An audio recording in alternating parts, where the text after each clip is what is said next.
Hey guys, and welcome back to my channel for another midweek mystery video. Now, as you may know if you follow me on any kind of social media, I am a huge musical theatre fan. I make sure to see every single show on the West End. I listen to all of the soundtracks. It's a huge love of mine. And this week's case is one I actually discovered through my love of social media, and I just feel compelled to share this story with you. This is the story of Adrienne Shelly, the writer, star and director of the 2007 film Waitress, which is now a popular West End show. Adrienne was born Adrienne Levine on June 24th, 1966 in Queens, New York, but she actually grew up on Long Island with her two brothers and her parents. She had a very happy childhood and was introduced to performing arts from an early age. From about the age of 10, she trained at the Stage Door Manor Performing Arts Training Centre, and she performed in her first stage show, Annie, when she was in high school. She actually took her stage name, Adrienne Shelly, from her father's name, Sheldon. He died when she was just 12 years old, so I'm sure she saw it as some kind of tribute to him. Adrienne attended Boston University, where she majored in film production, but she actually dropped out after her junior year, moving back to New York, this time to Manhattan. And she begins to focus on her acting career. Over the span of her lifetime, she would play main roles in more than 20 different off-Broadway plays, movies and television shows. But she actually got her big break in 1989 when she was cast in the lead of The Unbelievable Truth, which was a very strange comedy about a high school student obsessed with nuclear annihilation, directed by director Hal Hartley. It was just a very small indie film with a budget of about $75,000, and Hartley comes across Adrienne's headshot by chance, and the rest is just history.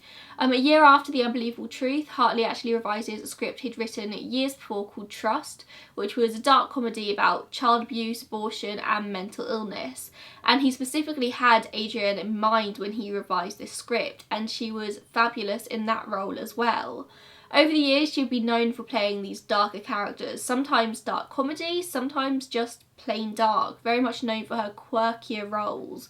But in real life, Adrienne was described as a clown. She was always joking around, she always had a smile on her face, and she never took life too seriously. I suppose that just goes to show what a talented actress she really was. But she wasn't just an actress. By 1996, Adrienne was proving herself to be multi-talented. She set up her own theatre company, she wrote several of her own plays, and even wrote and directed her very first film, Sudden Manhattan, in which she also starred. Sudden Manhattan was a low-budget comedy film about a group of Manhattanites, and Adrienne's character Donna actually witnesses a murder. Adrienne was known for being an integral part of the independent cinema world.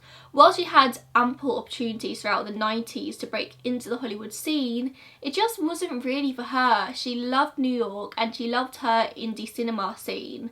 And she was almost groundbreaking in that scene. She was paving the way for other women and saying, you don't have to fit this cookie cutter mould of what Hollywood wants you to be. You can still do indie movies and be successful and love what you do and love your life.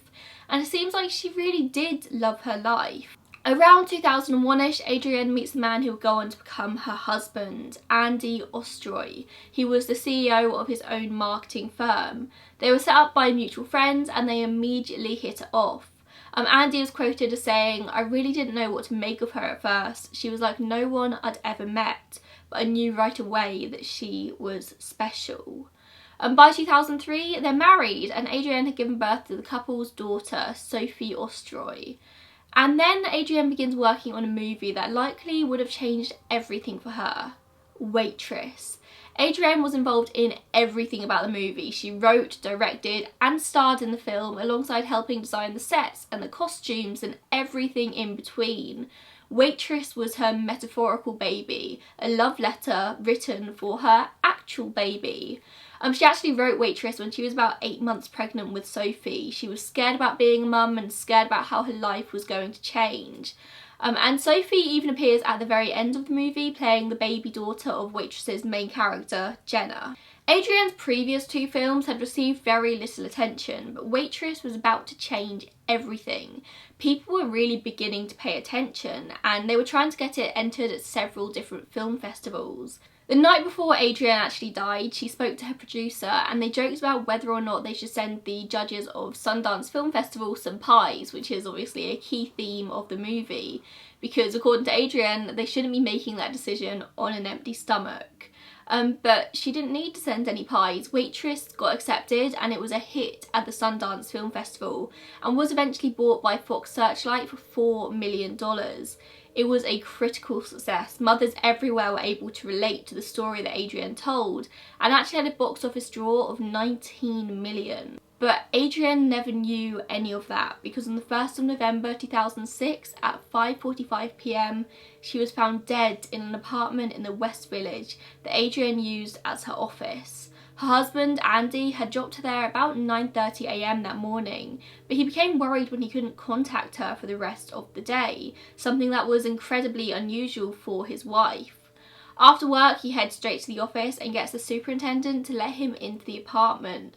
Upon entry, they find Adrienne dead in the bathroom, her body hanging from the shower rod in the bathtub. She was just 40 years old. Emergency responders arrived at the scene and she was declared dead by 5:50 p.m. and investigators found no sign of a trauma or a struggle at the scene. There had been no forced entry, the front door was locked, nothing had been stolen from the apartment apart from some money missing from her wallet, which was just lying out on the side. The following autopsy confirmed that Adrienne had died as a result of neck compression, strangulation, matching with the situation in which she was found. The NYPD are pretty quick to rule her death as a suicide, which would be expected from the scene you found her in. But everyone who knew Adrienne was shocked. There was no note left and there was no indication that she was struggling with her life. She was a very happy person. She wore her heart on her sleeve and she was very open actually about mortality in general.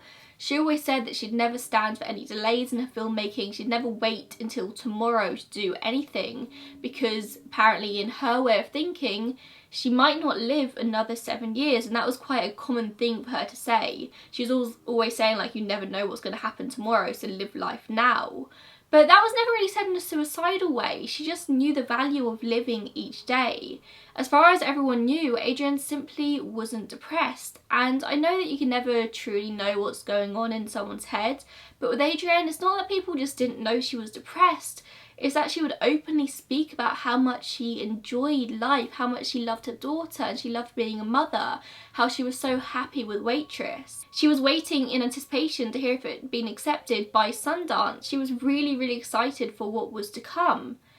And then all of a sudden she's committed suicide. But Andy point blank refused to accept the fact that Adrienne had killed herself. He knew for a fact there was no way that she would have walked away from her daughter, who was the absolute light of her life. He challenges the police at every single turn, telling them all of the things that Adrienne had to live for. He told them that he knew her better than anyone in the entire world and that he knew that his wife would not have committed suicide. I did actually watch one documentary that stated that Andy actually paid for a second independent autopsy, which apparently did end up just confirming the same result as the first autopsy, that she died by neck compression. But I will say that I couldn't find this backed up in any other sources that I found, so there may or may not have been a second autopsy there. It was Andy's determination that there was more to this death than first caught the eye that actually caused the police to conduct a careful re-examination of the bathroom. And of course, in this second re-examination, they actually find something that they missed the first time around, in the form of a trainer print in gypsum dust on the toilet beside where her body was found. This shoe print didn't match Adrienne's shoes nor Andy's. It was their first lead in the case, which the police were now accepting probably wasn't a suicide. And bear in mind this all happened within like a number of days. The police examined the shoes of every single person who was known to have entered the apartment that day, including emergency workers and police officers, but they found no matches. So they began to search the rest of the building, finding that construction work had actually been taking place on the floor below Adrienne's apartment, directly below her apartment, which explained where the gypsum dust may have come from.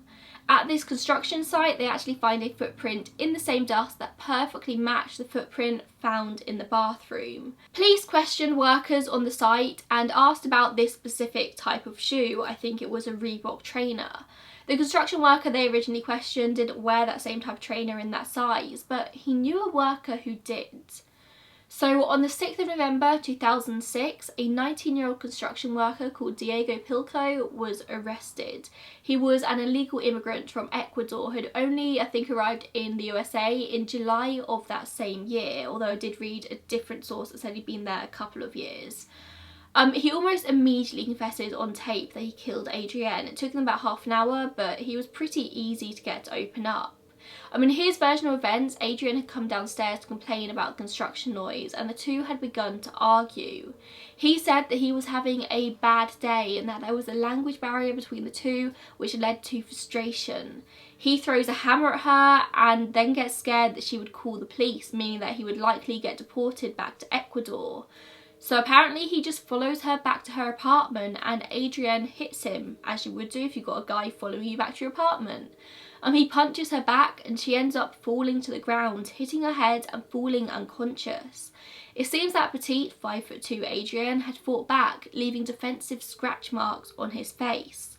After she fell to the ground, Diego said that he believed she was dead. He put his ear to her chest and he couldn't hear her breathing. But he didn't want this traced back to him. He was scared it would lead to his deportation. So he drags Adrienne into the bathroom and wraps a bedsheet around her neck, attaching it to the shower rod to make it look like she had hung herself. Diego didn't return back to work for several hours after this, but told workers on his return that he'd got a cut on his face when he'd got into a fight with some movers. But the autopsy, of course, had already proven that Adrienne wasn't killed by a blow to the head. She was killed by a strangulation. So at this point, when Diego was hanging her from the shower rod, she's still alive, just unconscious. Basically, in this version of events, the cover-up was the fatal aspect of the crime.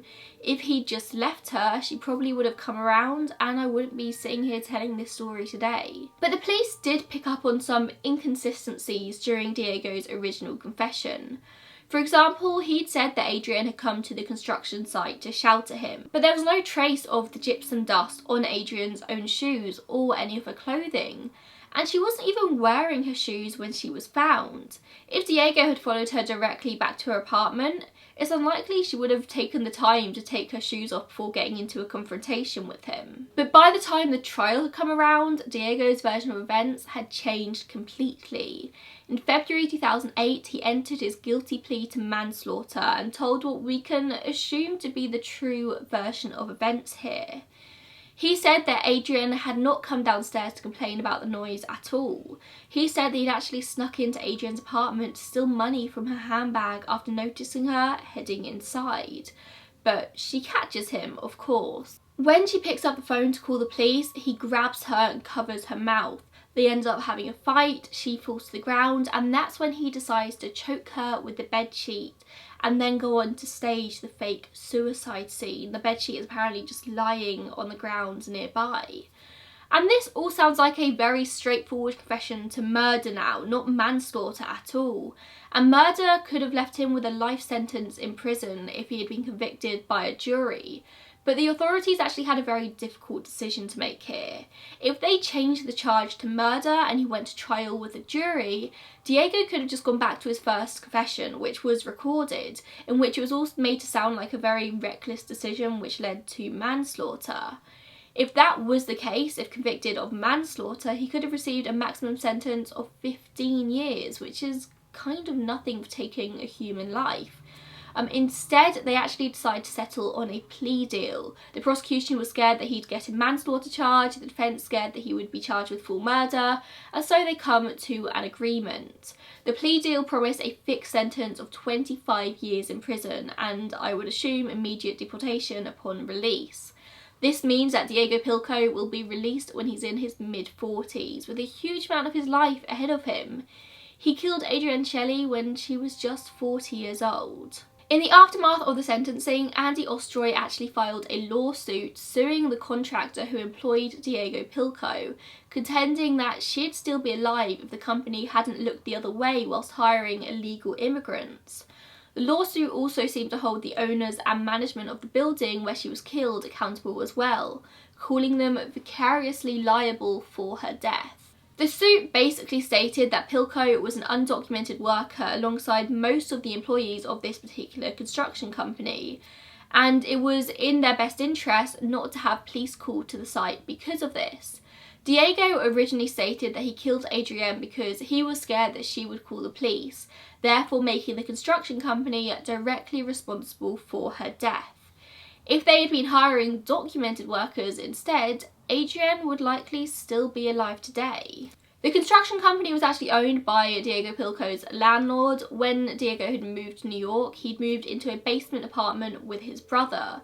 The landlord offered him a job as a part-time worker for his construction company, which was Bradford General Contractors, even though the landlord did admit to knowing that Diego did not have the legal working papers.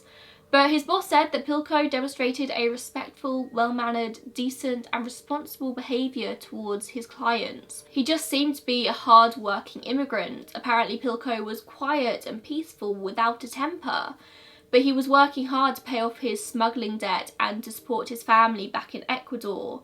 Reportedly, Diego had paid $15,000 to be smuggled over the border into the USA, and he still had a huge amount of that debt to pay off. Therefore, he couldn't afford to lose his job. Now, Andy has been careful to state that his issue is not with immigration as a whole. His issue was with this specific company and others similar to it, hiring undocumented workers and leaving little paper trail. I mean, it would have actually been incredibly easy for Adrienne to be murdered and for Diego to disappear without a trace, because the company wasn't keeping correct files because he wasn't documented, and he could have just done that. It's lucky that he didn't. It's about liability, carelessness, and the company being negligent. It's about people being held responsible for their actions, according to Andy. If this construction company had been playing by the rules and checking documentation, his wife would still be alive. Andy actually later spoke out against Donald Trump and his anti-immigrant rhetoric, saying that he'd been contacted multiple times by the right-wing media, including Fox News, who wanted to make his late wife the anti-immigration poster girl. They wanted to use Adrienne's murder as a political prop for the Trump campaign. Andy has insisted that Adrienne was not murdered simply by an illegal immigrant, but that she fell victim to a depraved killer who simply happened to be an undocumented immigrant. And Andy later added that attributing his heinous act to his immigration status dilutes the more relevant truth that he lacked the ability to know right from wrong and had zero respect for human life. I think in the immediate aftermath of his wife's death, Andy was grieving, he was angry, he wanted somebody to be held responsible, so he files this lawsuit against his company for hiring undocumented workers, saying that if they hired documented workers, Adrienne would still be alive. You see the logic behind that. But he says that Adrienne wasn't killed by an illegal immigrant, she was killed by someone who just happened to be an undocumented worker. But in the end, the courts actually decided to rule against this suit. It was unanimously judged that the construction company were innocent of the charge, since murder wasn't actually part of the job description, and therefore Diego's actions could not be judged the liability of the company. The construction company didn't know of Diego Pilko's propensity for violence when they hired him, and that wouldn't have been any different whether he was fully documented or not. You never know if somebody's a violent individual when you first meet them. I think Andy was just looking for anyone to blame in his grief. He just wanted someone more to be held responsible. But it wasn't the sole fault of the construction company nor anyone else other than Diego Pilko himself. In 2007, Waitress premiered at Sundance to rave reviews and a successful critical reception. Some very negative people like to argue that the success of the film was actually only to do with the tragedy surrounding it, that people just wanted to see Adrienne Shelly's tragic last film. But I think we can all agree, looking at the success surrounding Waitress now as a Broadway and West End show, that's not the case. Most people buying tickets to see Waitress would have no idea of the tragedy behind it. It's popular and so well loved because of the message both the movie and the stage show portray, because it's heartwarming and beautiful. It's Adrienne's legacy. And Waitress is actually running on Broadway until January 5th, 2020, and I'm pretty sure it's currently scheduled on the West End indefinitely. I don't think it has a close date. So if you have a chance to see it, go. Following Adrienne's death, Andy set up the Adrienne Shelly Foundation in her honour, which is a non-profit organisation that awards scholarships, production grants and a load of other financial help to encourage other women to make films. In 2008, the documentary Freeheld, directed by Cynthia Wade, actually won an Academy Award, thanks in part to grants received from the foundation. Andy also helped establish a memorial garden for his wife. You can find the Adrienne Shelly Garden on the southeast side of Abingdon Square Park in New York City at 8th and 12th, and it faces the building where she died. Family members describe Andy as Adrienne's hero. Without him, her death probably would have been noted down as a suicide, and everyone would think that she killed herself and somebody would have literally got away with murder. But thanks to Andy, he knew that his wife would not commit suicide, that wasn't who she was, and he was right. If you have a chance to see Waitress the film or Waitress the musical, I highly recommend you do both. The Waitress soundtrack is one of the most beautiful things I've ever heard in my entire life. It makes me cry every time, and it's just even sadder, even more touching when you know the story behind it, that Adrienne wrote this movie, which was later turned into this beautiful musical, as a love letter, a tribute to her daughter, and then wasn't even around to see her daughter grow up. It's so sad. Thank you so much for watching this. If you like what I'm doing here on my channel, then make sure you click the thumbs up icon down below and subscribe to my channel if you'd like to see more. I post these videos at 4:30 p.m. every single Wednesday. Thank you so much for watching, and I will see you in the next one. Bye guys.